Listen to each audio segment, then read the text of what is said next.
Well, good evening, everyone.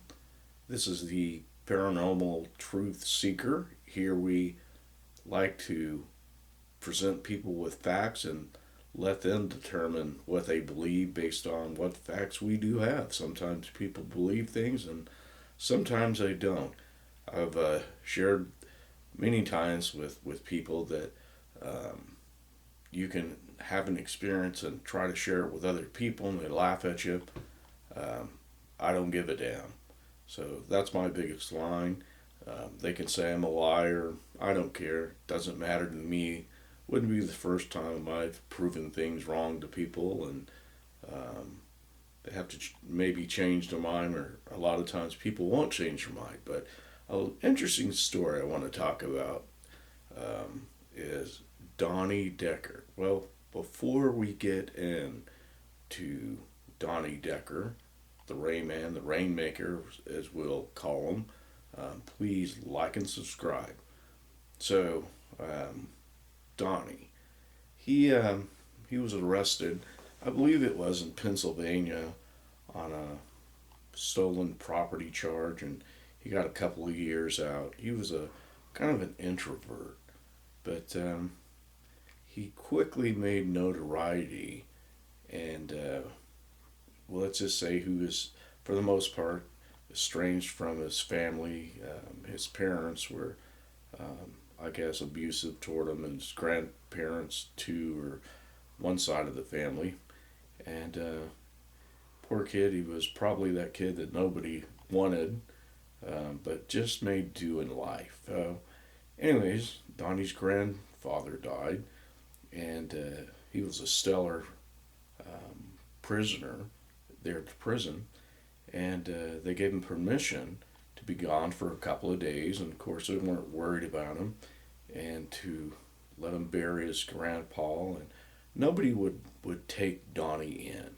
Now there was a couple that had known Donnie and his parents, and I kind of ascertained by looking at things that perhaps they were good, Christian folks, and so Donnie arrived on premises, and they were going to sit down and eat. And Donnie went upstairs to get washed up, and as he did, he felt the room turn very chilly, and then it was almost like something grabbed a hold of him and maybe kind of squeezed the air out of him or something. But the air was sucked in or sucked out of the room, and he became very scared, and he didn't know what happened. And then there was this face that appeared in the mirror that was, I don't know, probably demonic.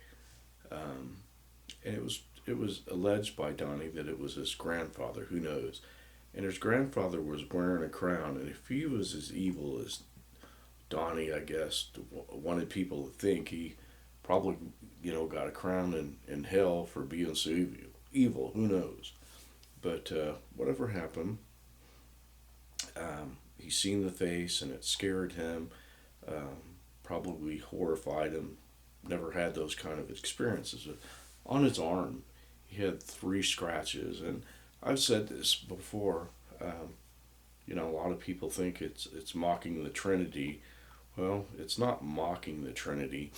Um, the satanic stuff is totally opposite of God. So, 3 o'clock in the morning, according to the crucifixion, it was the crucifixion happened at 3 in the afternoon. So Satan's the opposite of uh, good. So Satan's evil, and he's dark, and all these things, and he's just the opposite of God. And so he had these three scratches on his arm, and he probably cleaned it up the best he could, and it hurt. And he went down to the table, and the son come up and beckoned Donnie to come to the table, and they could see that Mr. Kiefer thought that Donnie was kind of pale white, if you will, noticed something was wrong.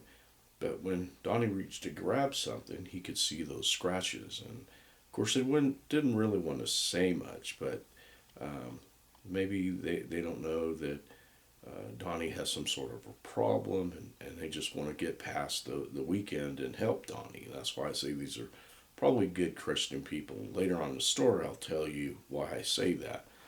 Um, so they went ahead and didn't happen any episodes, but after they ate, they retired to the living room. And as they all did, Donnie sat there and he noticed that there was something in that house and in that room. And a lot of times people can feel that.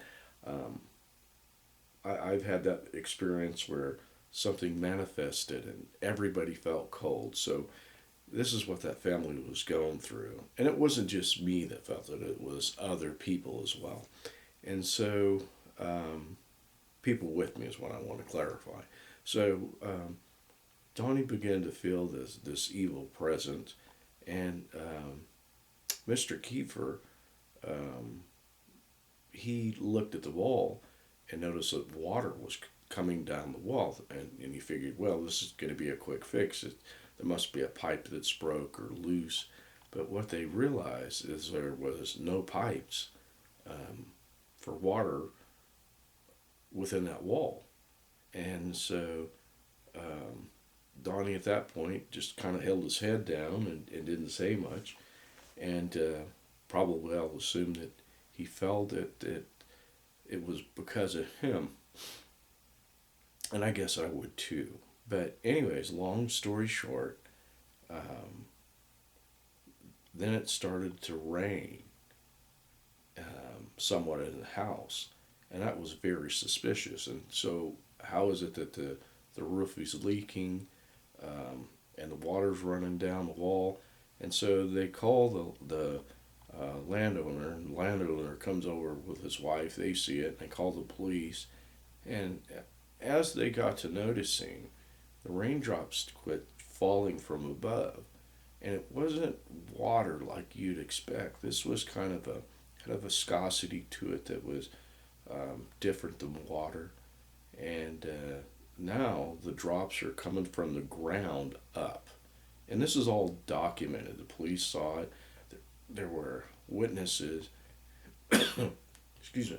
And a lot of times, people will say this and say, you got to see it to believe it. Well, when you got a house full of people and witnesses to come up with the police are a pretty good witness. And so they didn't know what to do, but they were kind of, well, we'll just say maybe a little scared.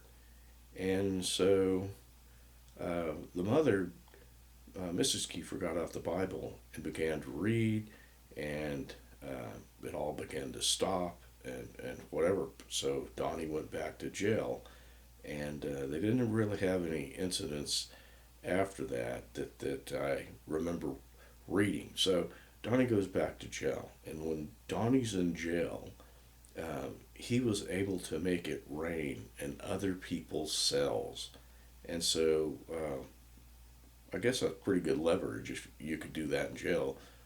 Nobody would want to mess with you, but anyway, so he could make it rain, and even the warden was aware of it. And I've seen a documentary probably 10 or 12 years ago. It might not be that long, but we'll just say that. You can probably look it up somewhere. Some paranormal show. But what happened was Donnie focused and made a raindrop hit that warden a couple of times, I guess. And he knew it was Donnie, and Donnie was after him. Donnie couldn't do anything to him, just, dropped the water.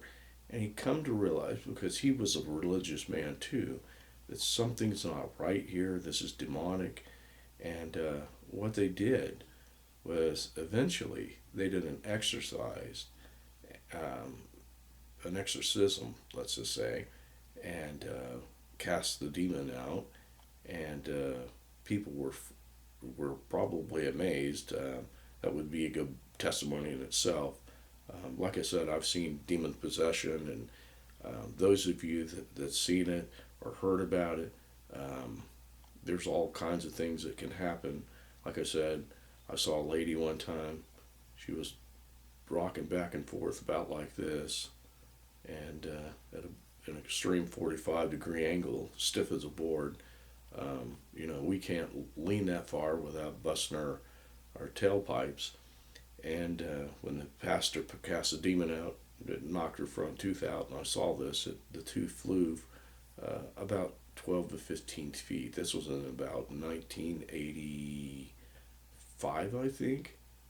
So, with that said, these are the kind of things that happen when you're involved in that stuff. And so I have people come to me wanting to do demonic, exorcisms or whatever, and I tell them to leave that stuff alone.